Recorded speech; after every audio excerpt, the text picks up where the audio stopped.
Far the Ghost of Dusty Creek Fon Fee Part 1. The man in black of there. Some stories refuse to stay buried. Some ghosts refuse to stay dead, and some debts can only be paid in blood. Secretary 2. The summer of 1873 was brutal. The kind of heat that made the air shimmer like water and drove men mad. In the dusty Texas town of Dusty Creek, the only relief came from whiskey and the promise of evening shade. But on this particular afternoon, something else would bring a different kind of cold. A man walked into the saloon. He was tall, very tall, broad-shouldered, dressed entirely in black from his hat to his boots, with two ivory-handled revolvers gleaming on his hips. His skin was dark as midnight. His face revealed nothing, but his eyes made grown men look away. They were the eyes of someone who had stared into the abyss and found it staring back.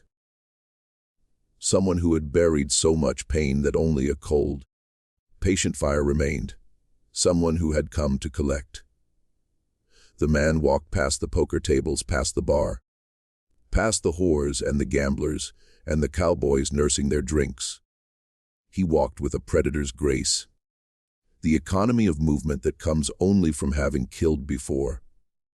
He stopped at a table in the back. A man sat there, red-faced and bloated from drink, a worn pistol on his hip. His name was Thomas Burch. He was a former overseer, a man who had spent his prime years breaking slaves on a cotton plantation called Whitmore Estate. He was the kind of man who smiled when he swung a whip. He was the kind of man who laughed when they screamed. He was the kind of man who had killed a woman named Abigail in 1858, whipped her 37 times until her back was raw meat, and her screams turned to silence. He was the kind of man who thought he had gotten away with it. "Thomas Burch," the stranger said. His voice was quiet, calm, almost gentle. Burch squinted, too drunk to feel the danger. "Who wants to know?" "You worked as an overseer on the Whitmore plantation before the war." Something flickered in Burch's eyes. A memory. A ghost. He straightened slightly, trying to focus. "What of it?" "That was a long time ago." "Not long enough." The stranger's hand moved, and suddenly, impossibly, a revolver was in it, aimed directly between Burch's eyes. The draw had been too fast to see. "August 18th, 1858, the stranger said. "You whipped a woman named Abigail 37 times. She died that night from her wounds." Burch's face went pale. His hand twitched toward his own pistol, but he froze when the stranger's thumb clicked back the hammer. "I wouldn't," the stranger said. The card players scrambled away. The saloon fell silent. Someone's whiskey glass shattered on the floor. 20 men watched, frozen, as vengeance walked among them. "Who are you?" Burch whispered. The stranger leaned in close. The saloon's lantern light caught his face, and for a moment, Burch saw something that made him gasp. Recognition. "You," Burch breathed. "No, you're dead. You have to be dead." "My mother's name was Abigail," the stranger said. "My name is Zachariah." He paused, letting the name sink in. Then he added, almost gently, "It means God remembers." Burch started to beg. Words tumbled out in a desperate flood. He was sorry. He was just following orders. He had changed. He had children now. Please, please, please. Zachariah listened until the words ran out. Then he shook his head slowly. "My mother begged too," he said. "She begged for her life.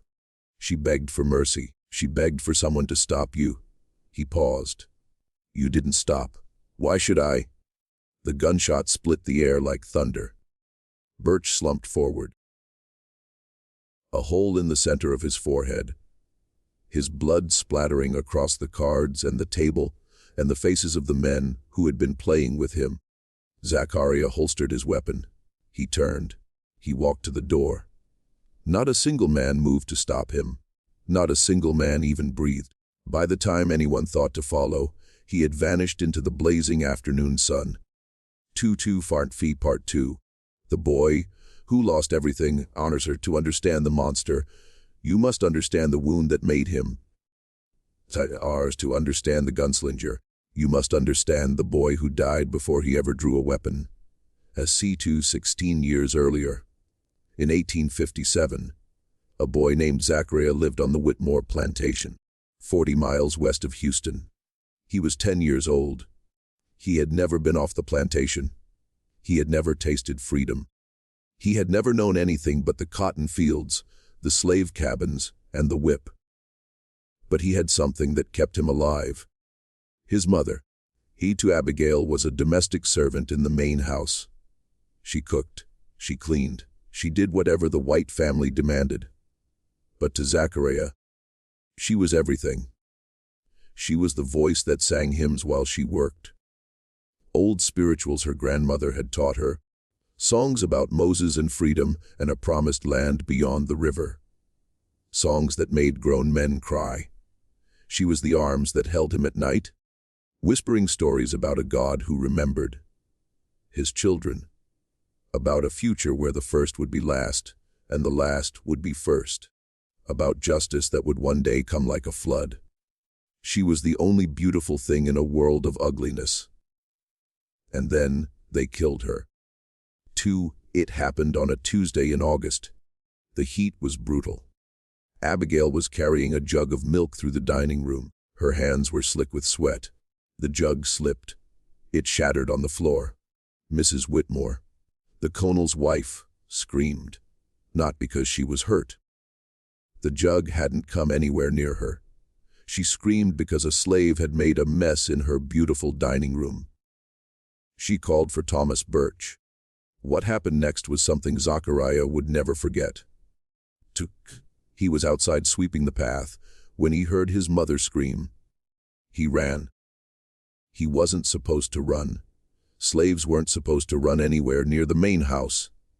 But he ran anyway. He rounded the corner and saw them in the yard behind the kitchen. His mother was tied to a wooden post. Her dress had been torn from her back. Thomas Burch stood behind her with his whip. Mrs. Whitmore watched from the shade of a pecan tree, fanning herself, a slight smile on her face.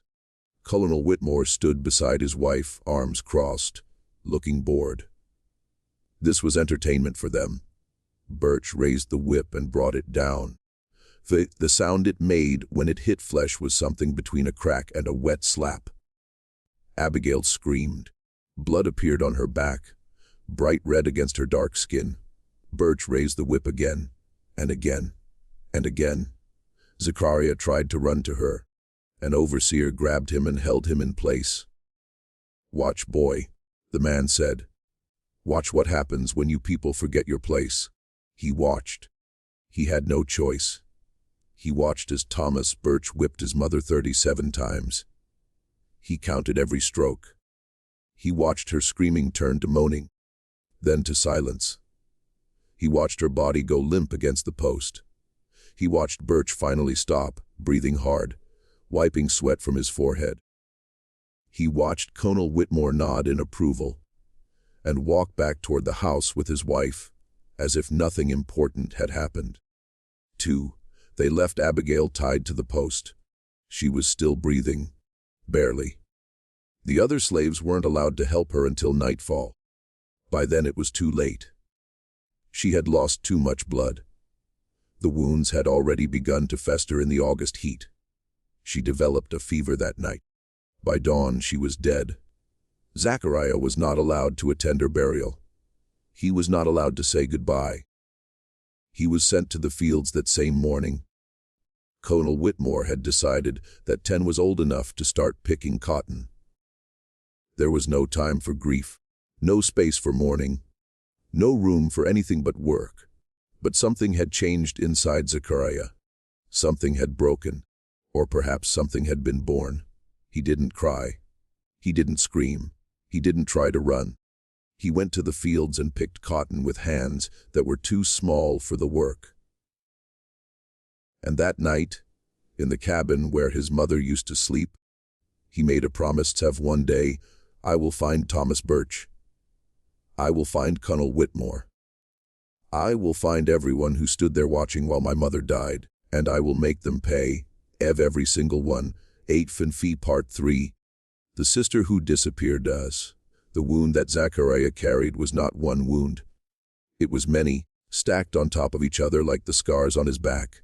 Doctress, and every new wound made him harder, colder, more determined. 2 years later, when Zachariah was 12, his little sister Grace turned 8. She was the only family he had left, the only reason he still smiled, the only warmth in a world that had gone cold. He protected her. He made sure she ate.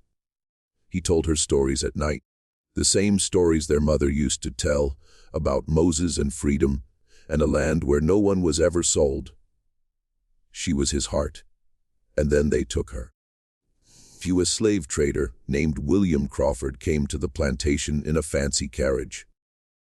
He walked through the slave quarters, examining the human merchandise. He squeezed muscles. He checked teeth. He asked about health and temperament. When he saw Grace, he stopped. "That one," he said, pointing. "How much for the girl?" Zachariah watched from 20 feet away. He couldn't move. He couldn't speak. Slaves had no right to object when their family members were sold. They had no right to anything at all. He stood there paralyzed as Colonel Whitmore and William Crawford negotiated the price of his sister. They settled on $400. Grace was taken that same day. She screamed for Zachariah as they put her in the wagon. She reached out her small hands toward him. "Zach! Zach! Don't let them take me." He ran toward the wagon. An overseer hit him in the head with the butt of a rifle. When he woke up, Grace was gone. He never saw her again. He never learned where she was taken. He never knew if she lived or died. He added 2 more names to his list that day, Colonel Whitmore, William Crawford. One day they would pay. 2 Part 4. The friend who was hanged was. The only light in Zachariah's darkness was a boy named Samuel, Samaritans. He was the one person who could make him laugh. The one person who reminded him that there was still good in the world. There was. And then they took it to him too. Samuel was a slave boy about Zachariah's age. They had known each other since they were small. They shared a cabin. They shared their dreams. They shared whispered plans of escape. North to the Free States or west to the territories, where a black man could start over. Samuel was different from Zachariah. Where Zachariah was quiet and watchful, Samuel was talkative and quick to smile. Where Zachariah kept his hate locked deep inside, Samuel seemed to have made peace with their situation. "We can't change what they do to us," Samuel said one night. "We can only control what's inside us. I'm not going to let them make me hate. That's giving them too much power." Zachariah didn't agree. Hate was the only thing keeping him going. But he loved Samuel anyway.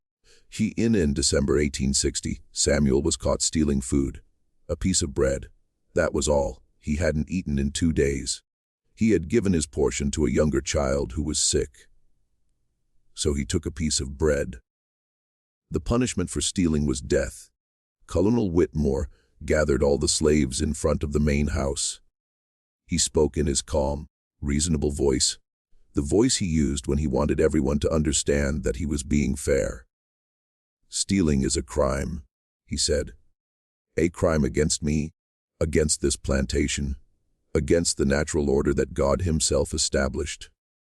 This boy has stolen from me, and he will pay the price that God demands."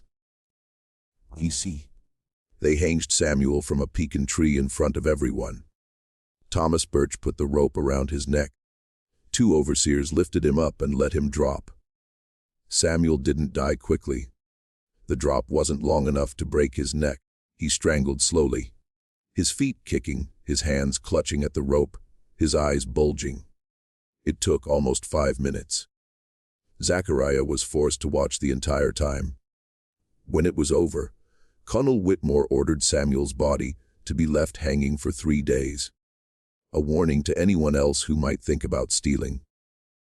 a reminder of what happened to slaves who forgot their place. For 3 days, Zachariah walked past Samuel's body on his way to and from the fields. He saw the birds come.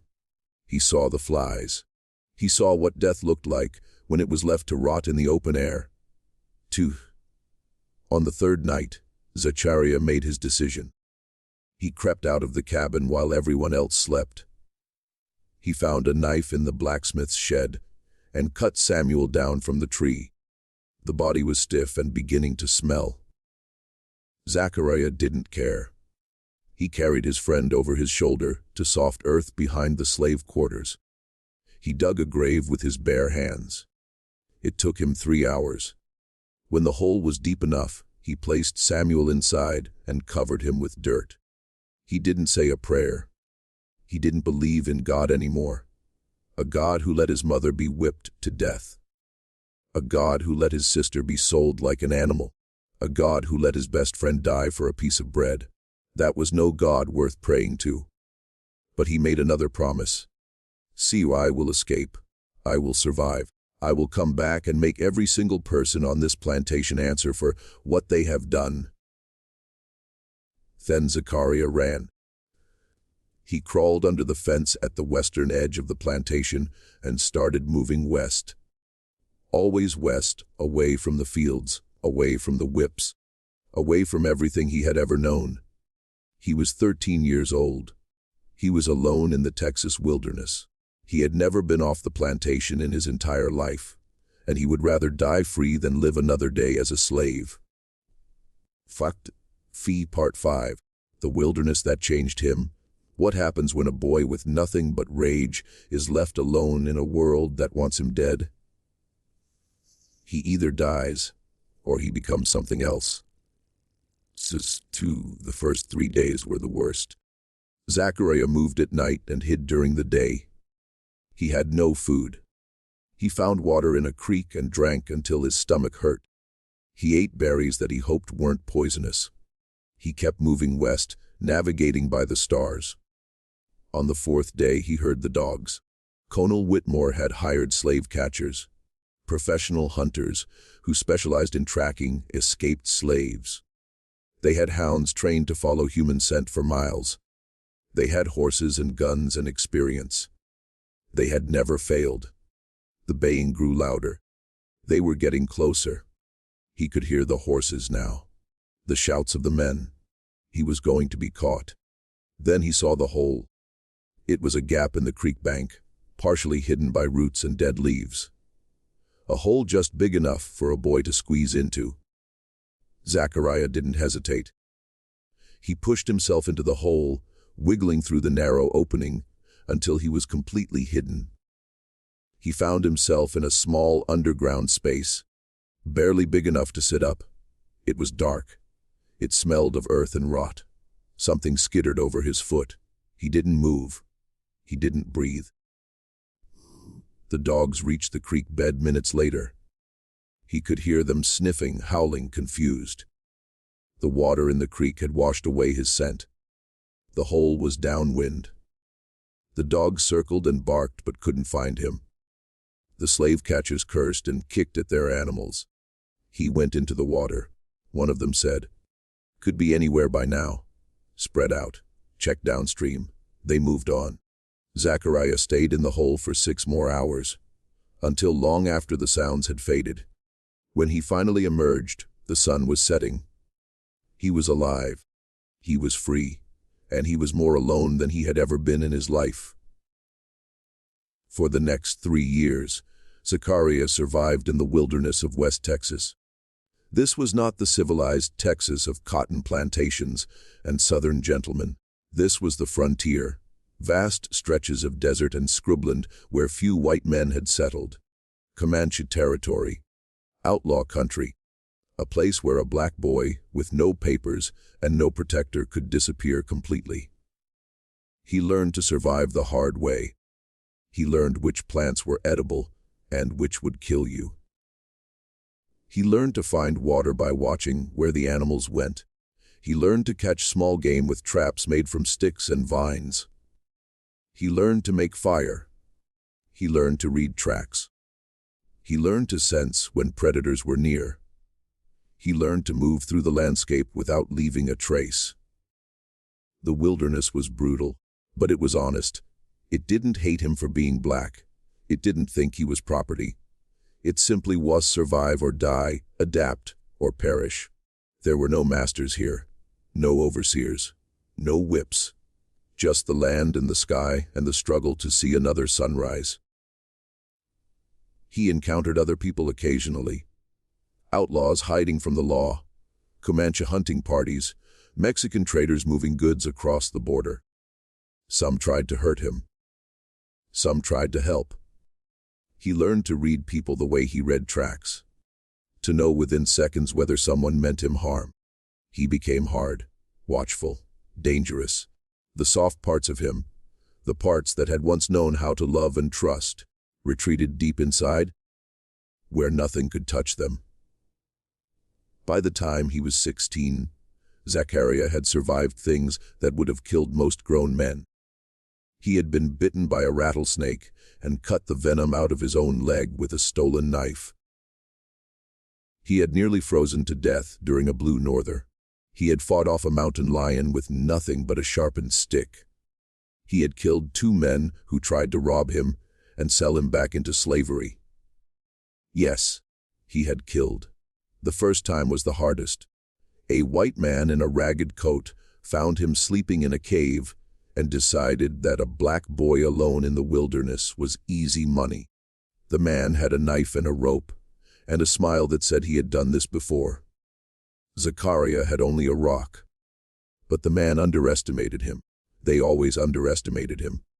By the time the fight was over, the man was dead, and Zachariah was holding the knife. He felt nothing. No guilt. No horror.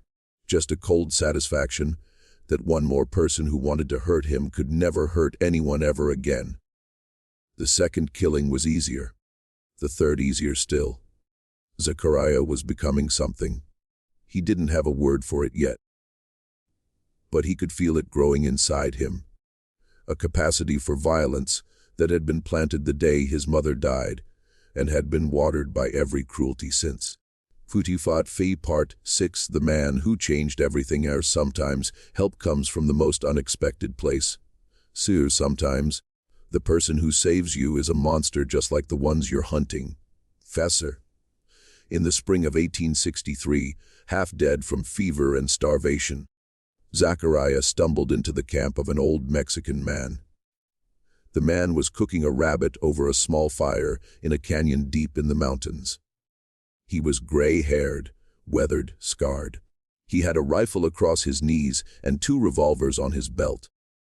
His eyes had the look of someone who had seen too much death and made peace with it. Zachariah collapsed at the edge of the firelight. Too weak to run. Too weak to fight. If this man wanted to kill him, there was nothing he could do about it. But the old man didn't reach for his weapons. He simply watched the boy lying in the dirt. This skeleton wrapped in dark skin, this wild creature with burning eyes. After a long moment, he spoke. "You look like death, boy. You plan to die in my camp." Zachariah found the strength to answer. "Not planning to die anywhere. Not yet." The old man smiled. It wasn't a warm smile. It was the smile of someone who recognized something familiar. "Good," he said. "Dying is easy. Living is the hard part." He tossed a piece of rabbit meat toward Zachariah. "Eat.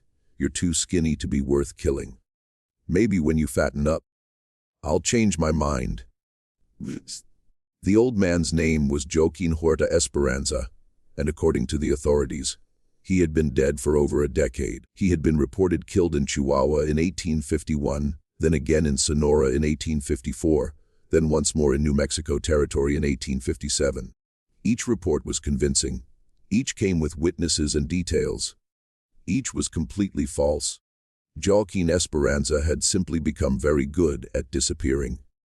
In his youth, Joaquin had been something like a legend. He rode with bandits along the border during the Mexican-American War. After the war ended, and Mexico lost half its territory to the United States, Joaquin continued fighting, not for any government, not for any cause, but for revenge. He watched American settlers take land that had belonged to his family for generations. He watched Mexican farmers driven off their property at gunpoint. He watched a way of life destroyed by men who believed their white skin gave them the right to take whatever they wanted. So he took back. He robbed stagecoaches. He ambushed army patrols. He killed men who deserved killing, and some who probably didn't. He became a ghost story that mothers told their children to keep them from wandering too far from home. He became a name that made lawmen nervous and politicians angry. But revenge is exhausting. Violence takes a toll on the soul, even when it's justified. By the time he reached his 40s, Joaquin was tired of running, tired of killing, tired of waking up every morning wondering if this would be the day someone finally collected the bounty on his head. He staged his own death and retreated into the mountains. He built a cabin in a canyon so remote that even the Comanche rarely passed through. He lived alone. He hunted. He grew vegetables in a small garden. He tried to forget everything he had been. Then Zachariah collapsed at the edge of his campfire, and Joaquin saw something that made forgetting impossible. You have the eyes, Joaquin said one evening. What eyes? Zachariah asked. The eyes of a man who has already decided to kill. I have seen these eyes before, in my own mirror many years ago. He poked at the fire with a stick. Sparks rose into the darkness. Who do you want to kill, boy? And why? Zachariah was silent for a long time. He hadn't spoken about his past to anyone. He hadn't spoken much at all during his years in the wilderness. But something about this old Mexican made him want to talk. Maybe it was the recognition in Joaquin's eyes. Maybe it was the simple fact that for the first time in years, someone had shown him kindness without wanting anything in return. Whatever the reason, Zachariah opened his mouth and let the story pour out. He told Joaquin everything. His mother's death, his sister being sold, Samuel hanging from the tree, his escape, his years alone in the wilderness, the names of the men he had sworn to kill. Thomas Burch, William Crawford, Colonel Henry Whitmore, and others, the overseers who had whipped him, the slave catchers who had hunted him, every man who had treated him as property instead of a person. 2. When Zachariah finished, Joaquin was quiet for a long time. The fire crackled between them, and all called somewhere in the darkness. Finally, the old man spoke. You want revenge. I understand this. I have wanted revenge for most of my life. But wanting is not enough. Wanting will only get you killed. He looked at Zachariah with an expression that was almost sad. You are angry. You are determined. But you are also untrained, unskilled. You wouldn't last 5 minutes against the men you want to kill. They have guns. They have money. They have the law on their side. You have nothing but hate. Then teach me, Zachariah said. Teach me to be more than I am. Joaquin shook his head. I came here to escape violence, to find peace, to die quietly in these mountains and let my sins be forgotten. Then why did you save me? Why didn't you let me die? The question hung in the air. Joaquin stared into the fire for a long moment. When he looked up, his eyes were wet. Because I saw myself in you, he said quietly. Because I know what it is to have everything taken. Because I was once a boy with nothing but hate, and someone helped me when they didn't have to. He sighed and stood up slowly, his joints cracking with age. I will teach you. But understand what you're asking. Once you walk this path, there is no coming back. The things I will teach you will change you forever. You will become a killer. And killers do not have the luxury of peace, not in this life, maybe not in the next. Zachariah didn't hesitate. I stopped hoping for peace the day my mother died. All I want now is justice. Ujalkin nodded slowly. Then we begin tomorrow. WTF Part 7. The education of a killer Brasra for 4 years. Jalkin taught Zachariah everything he knew. Brasra not just how to fight, how to think, how to plan, how to become more than just a man with a gun. The training was brutal. The first year focused on the body. Zachariah learned to fight with his hands, with knives, with sticks, with anything that could be turned into a weapon. Jalkin taught him techniques from a dozen traditions.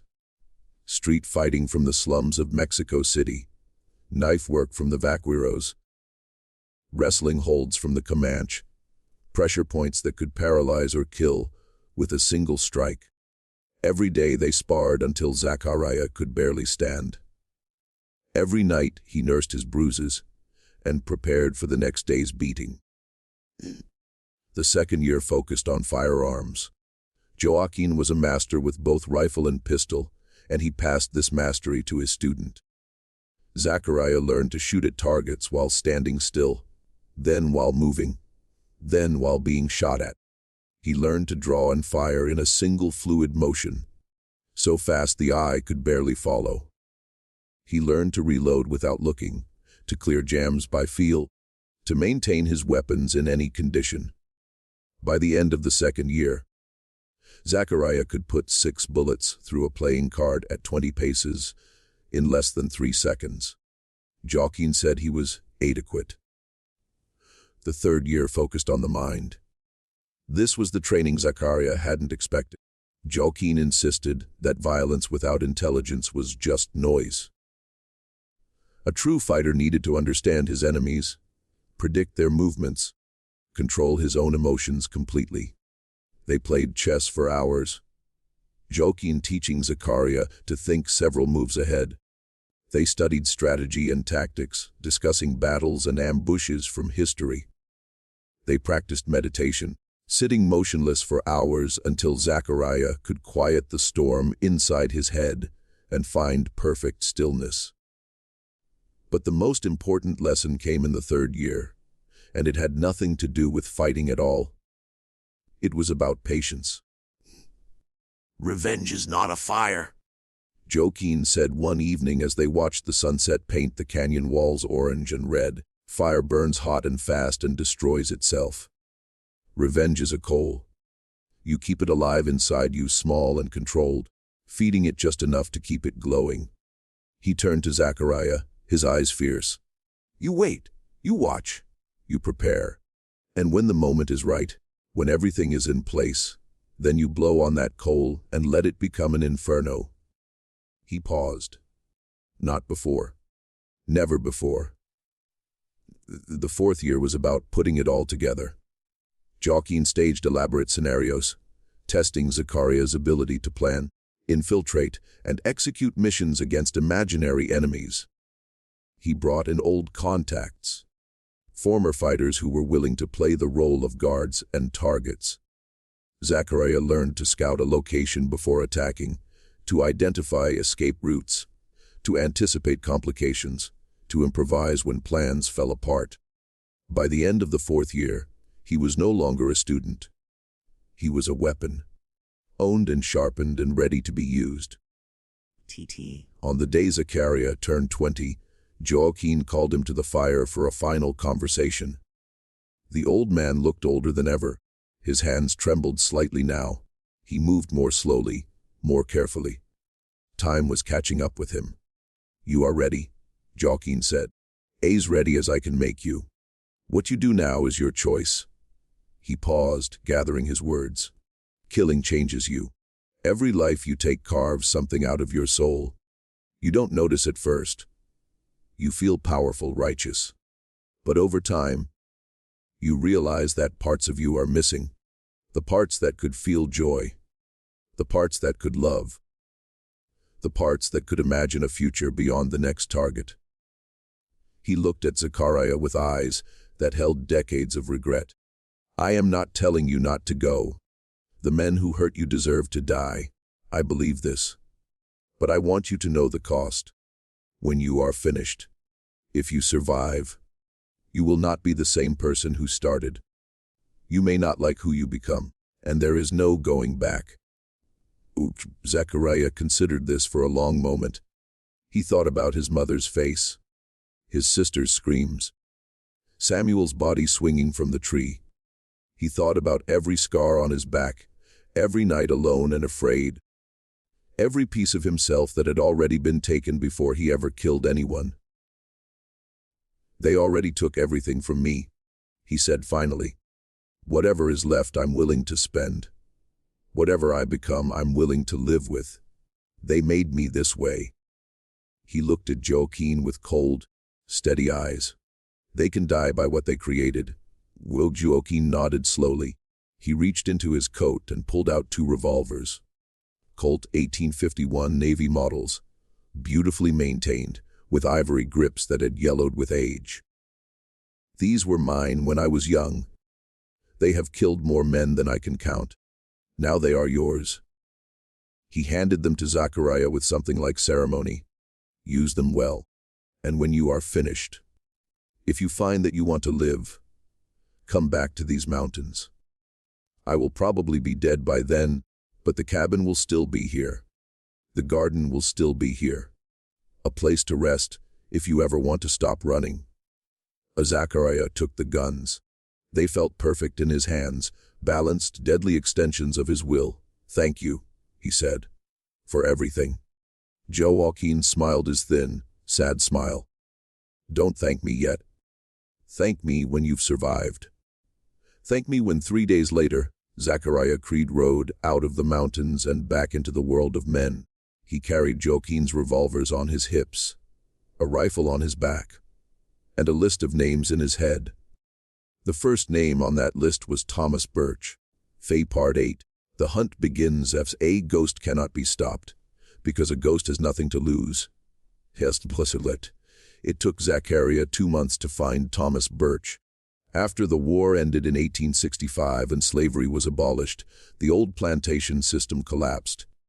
Many former overseers scattered across Texas, looking for new opportunities in a changed world. Burch had drifted west, eventually settling in Dusty Creek.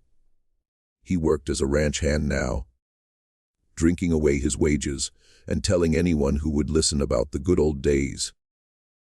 Zachariah watched him for a week before making his move. He observed Burch's routines when he woke up, where he ate, which saloon he drank at, who his friends were, whether he carried a gun. He noted that Burch's draw was slow, his reflexes dulled by years of alcohol. He was not a threat. On the 7th day, Zachariah walked into the saloon at noon. The room was crowded. Ranch hands and drifters seeking shade from the brutal Texas sun. Burch sat at a table in the back, playing cards. He was heavier than Zachariah remembered. His face was red and bloated from drink. But those hands were the same. The hands that had held the whip, the hands that had killed his mother. The room grew quiet as Zachariah approached. A black man walking into a white saloon was unusual enough. A black man, dressed all in black, with 2 pistols gleaming on his hips, moving with the confidence of someone who expected to be obeyed. That was something else entirely.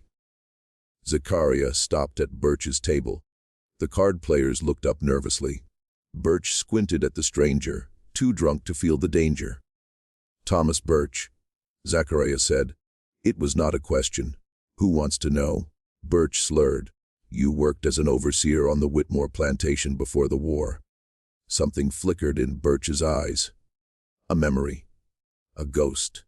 He straightened slightly, trying to focus. What of it? That was a long time ago. Not long enough. The scene that followed would become legend. Zachariah drew his revolver faster than anyone in that saloon had ever seen. Before Burch could even flinch, he was looking down the barrel of the Colt. August 18, 1858, Zachariah said. You whipped a woman named Abigail 37 times. She died that night. Burch's face went pale. Who are you? Abigail was my mother. My name is Zachariah. It means God remembers. The terror in Burch's eyes was absolute. He started begging, sobbing, offering excuses. He was following orders. He was sorry. He had changed. Zachariah listened until the words ran out. Then he shook his head slowly. My mother begged too. You didn't stop. Why should I? The gunshot echoed through the silent room. Burch slumped forward, a hole in the center of his forehead. Zachariah holstered his weapon calmly, turned, and walked out the front door. By the time anyone thought to follow, he had vanished. Fun Fae Part 9, the legend grows, is 1 death is a murder. 10 deaths is a massacre. But 18 deaths, that's a message. The news spread like wildfire. A black man had walked into a white saloon and executed a white man. Not in self-defense, not in a fair fight, a cold-blooded execution. The victim was a former overseer. The killer was a former slave who had escaped without a trace. Wanted posters appeared in every town. $500 for information leading to the capture of the Black Ghost. But no one had gotten a good look at him. No one knew his name. He was just a tall, dark shadow that killed and disappeared. Zachariah didn't care about the posters. He was already moving to the next name on his list. William Crawford, the slave trader who had bought Grace, was harder to find. After the war, he had reinvented himself as a legitimate businessman in Houston. He lived in a fine house, attended church every Sunday, and was considered an upstanding member of the community. No one talked about how he had made his original fortune. No one wanted to remember. Zachariah spent 3 weeks watching Crawford. He learned his schedule, his habits, his security. The man was careful. Armed guards at his house. Protection when he traveled. He was afraid. Men who built their wealth on human suffering tend to have many enemies. But Crawford had a vulnerability. Every Tuesday evening, he visited a private club on the edge of town. A place where wealthy men drank expensive whiskey and discussed business away from prying eyes. He always went alone. His guards waited outside. On a Tuesday in October 1873, Zachariah entered the club through a back window while the staff was distracted. He moved through the shadows like the ghost people were calling him. He found Crawford in a private room, sitting alone with a glass of bourbon. Crawford looked up when the door opened. His eyes widened when he saw the tall black man in black clothing. He had heard about the killing in Dusty Creek. He knew immediately why this stranger was here. You're him, Crawford breathed. The one they're looking for. Zachariah closed the door behind him. In 1859, you came to the Whitmore plantation and purchased a 6-year-old girl named Grace. Crawford's hand moved toward the bell on the table. Zachariah drew and fired in a single motion. The bullet shattered Crawford's wrist. The man screamed, clutching his bleeding hand. That was a warning? Zachariah said. The next one won't be? Where is she?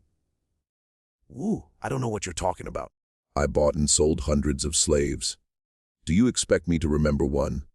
Her name was Grace. She was my sister. Where did she go? Crawford shook his head desperately. I don't know. I don't keep records of individual sales. She could have been sold anywhere. Louisiana, Mississippi, Alabama. I don't remember. Zachariah studied the man's face. He was telling the truth. He genuinely didn't remember. Grace had been nothing to him. Just merchandise, just $400 changing hands. Something inside Zachariah went very cold. He had hoped, despite everything, that Crawford might have some information, some clue that would help him find his sister. Instead, he had found only emptiness. Grace was gone, lost in the vast machinery of slavery. He would probably never know what happened to her. You don't even remember, Zachariah said softly. She was 6 years old. She screamed for me when you took her. She reached out her hands, and you don't even remember. Crawford started babbling again, offering money, offering to help search for the girl, offering anything, everything. Zachariah raised his pistol. When you get to hell, tell them Zachariah sent you. Tell them God remembers. The second shot was as clean as the first. 2-2 Fevfi Part 10 Zine 18 men use of the list grew longer. The legend grew larger. And the ghost kept killing, Dyke says. Over the next 18 months, Zachariah worked his way through the list. James Thornton, the sheriff who had ordered Samuel's hanging, was found dead in his office with a note pinned to his chest that read, "Remembered." Robert Hayes, a doctor who had branded runaway slaves on the face, was discovered in his clinic with his own branding iron pressed into his forehead. 2 former overseers from the Whitmore plantation died within a week of each other. 1 shot in a stable, 1 shot in his own bedroom. The pattern was always the same: a single bullet, a message, a ghost that couldn't be caught. 2-2, but not everyone Zachariah killed was on his original list. Word of his existence spread through the black communities of Texas. Passed in whispers from church to church, from family to family. Sometimes people sought him out. They told him about men who had committed terrible crimes during slavery, masters who had murdered slaves for sport, overseers who had raped women and killed their husbands, traders who had specialized in separating children from mothers. These men had never faced any consequences. The law didn't consider crimes against slaves to be crimes at all. Zachariah listened. He investigated when he could. And when he found the stories were true, he added names to his list. He became something more than a personal avenger. He became a symbol, a promise that the crimes of slavery would not be forgotten. 2. The bounty on his head rose to $1,000, then $2,000, then $5,000. The governor of Texas declared him public enemy number 1. Posses were formed. Bounty hunters were hired. Rangers were deployed. None of them could catch him. Zachariah moved like smoke, appearing and disappearing at will. He had learned from Joaquin how to survive in the wilderness. He had contacts in the black communities who provided shelter and information. He was everywhere and nowhere, a nightmare that wouldn't end.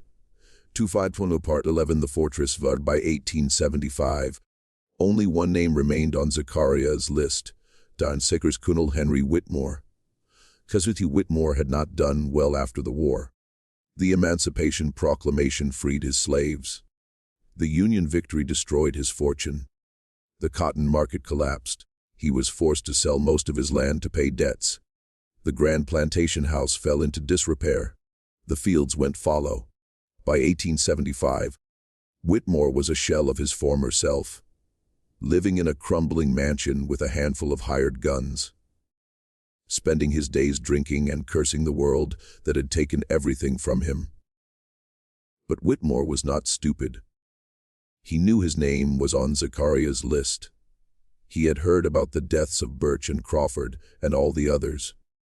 He knew that sooner or later, the ghost would come for him. So he prepared. He hired the best gunfighters he could afford.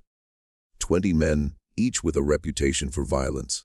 He fortified his mansion with barricades and firing positions. He set up a rotation of guards, who watched the approaches day and night. He turned his decaying plantation into a fortress. Let him come, Whitmore told his men, a glass of whiskey trembling in his spotted hand. Let that animal come. I'll show him what happens when property forgets its place. I'll hang his body from the same tree where I hung that stealing boy all those years ago. Let him come. Fanfi Part 12. The night of reckoning breast. On the night of September 15, 1875, Zachariah came to Farku. He approached the plantation from the west, moving through the overgrown cotton fields that had once been tended by slaves. The moon was full but hidden by clouds, casting the world in darkness. He could see the lights of the mansion in the distance. He could see the silhouettes of guards on the porch and at the windows. 20 men, all armed, all waiting for him. Zachariah smiled. He had faced worse odds. He began picking off the outer guards one by one. A shot from the darkness, a body falling. Silence. The other guards spun toward the sound, but there was nothing to see. Another shot. Another body. Then another. Panic began to spread. Men who had been confident in their numbers started to realize that numbers meant nothing against an enemy they couldn't see. Within 10 minutes, 8 men were dead. The remaining 12 had retreated inside the mansion, barricading the doors and windows. They fired blindly into the darkness, wasting ammunition on shadows. They shouted at each other, their voices high with fear. Zachariah circled the house, patient as a wolf. He fired through windows, picking off anyone foolish enough to show themselves. He set fire to the kitchen building, filling the night with smoke and confusion. He shot out the lanterns one by one, plunging the mansion into darkness. 2. By midnight, only 4 gunfighters were left. They huddled in the main parlor with Whitmore, their backs to each other, their guns pointed at every door and window. The old colonel was shaking uncontrollably now. The whiskey had worn off. The reality of his situation had set in. He was going to die tonight. All his money, all his hired guns, all his preparations, they meant nothing against this demon he had created. Zachariah's voice came from somewhere in the darkness outside. "Send out Whitmore. The rest of you can leave. This is between me and him." The 4 gunfighters looked at each other. They looked at Whitmore. They made their decision quickly. One of them grabbed the old man and started dragging him toward the door. "No!" Whitmore screamed. "No, you can't. I paid you." "You didn't pay us enough for this," the gunfighter said.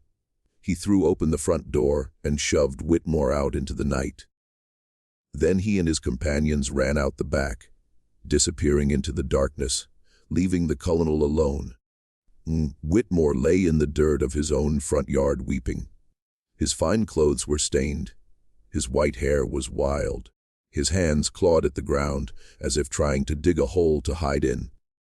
He looked nothing like the powerful man who had once owned 112 human beings.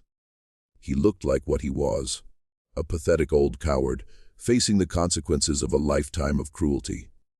Zachariah emerged from the shadows.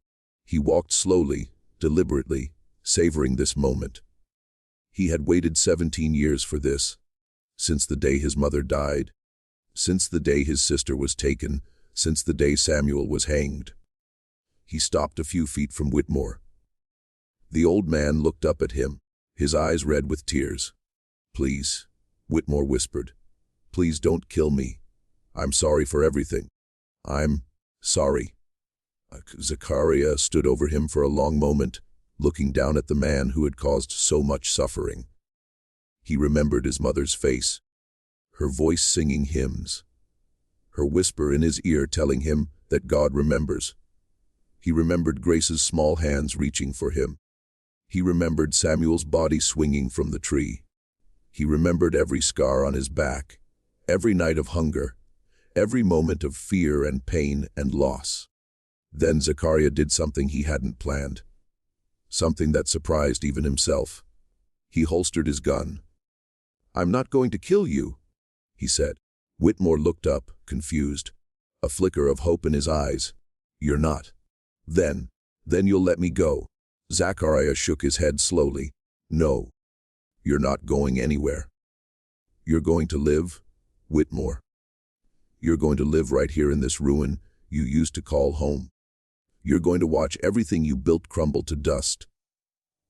You're going to wake up every morning knowing that you lost everything.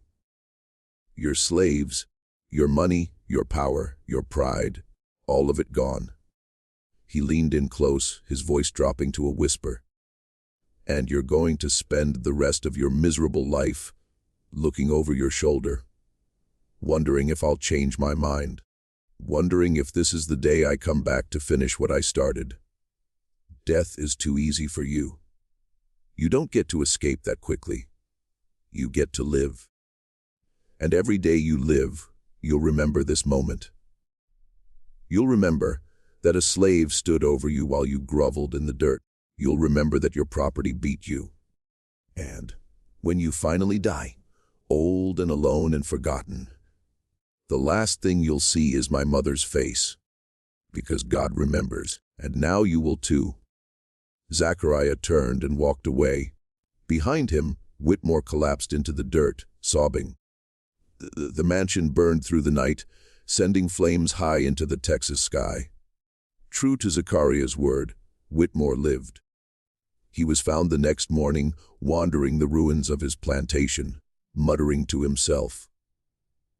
He spent the remaining years of his life in a sanatorium, tormented by nightmares and visions. The doctors said his mind had broken. They said he screamed about a man in black who was coming to get him. They said he died alone in 1883, calling out for mercy to someone only he could see. Part 13, The Disappearance S, and then the ghost vanished. Etc. After that night, the killings stopped. Zachariah Creed disappeared from history. Bounty hunters searched for years but found nothing. Some said he had been killed in Mexico. Some said he had gone north to Canada.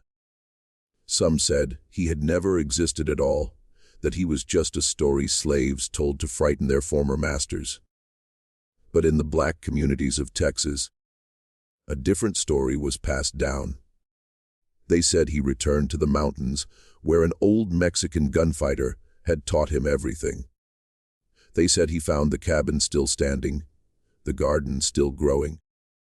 They said he buried Joaquin Esperanza with his own hands in a grave overlooking the canyon. They said he hung up his guns and never killed again. Some said he started helping escaped slaves make their way north. Some said he became a protector of black communities, appearing whenever trouble came and disappearing when it was over. Some said he lived to be very old. A quiet man with sad eyes who never spoke about his past, but who moved with the grace of someone who had been trained to kill. Whether any of this is true, no one knows for certain. The records are incomplete. The witnesses are long dead. All we have is the legend. Fun Fact Part 14. What the legend means, Fesevers. The story of Zachariah Creed is not just about revenge, Fesevers. It is about what slavery did to people, to the enslaved and to the enslavers.